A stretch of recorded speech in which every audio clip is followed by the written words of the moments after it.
अस्सलामुअलैकुम रहमतुल्लाहि व बरकातुहू। अज़ीज़ तुलबा व तालिबात, इस्तकबाल है आपका जेड के डिजिटल स्कूल में। प्यारे बच्चों, हम देख रहे हैं ब्रिज कोर्स का 44वां दिन और जमात है पंचम। मजमून है हमारा उर्दू। सलाहियत और तसव्वुरात में देखते हैं पेशों और उनके करने वालों के नाम की पहचान। आओ मालूम करें।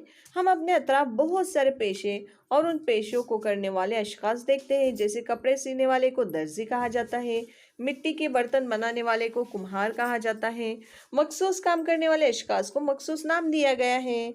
तो प्यारे बच्चों, आइए देखते हैं। कौसैन में दिए गए अल्फाज का इस्तेमाल करके खाली जगह पूर कीजिए।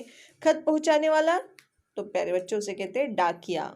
बस ट्रक चलाने वाला, ड्राइवर। तालीम देने वाला, मौल्लिम। मुल्क की हिफाजत करने वाला, सिपाही। कपड़े धोने वाला, धोबी। इलाज करने वाला, डॉक्टर।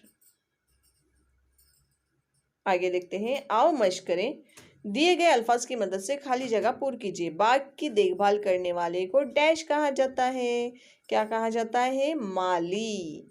कपड़े धोने वाले को डैश कहा जाता है। क्या कहा जाता है? धोबी। खाना पकाने वाले को बावर्ची कहा जाता है।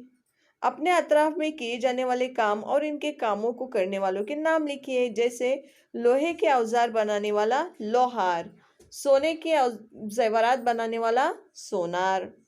ठीक है प्यारे बच्चों। और बाल काटने वाला नाई। तो इस तरह के प्यारे बच्चों आपको नाम लिखने हैं। तो चलिए प्यारे बच्चों, हम मिलते हैं आपसे अगली वीडियो में।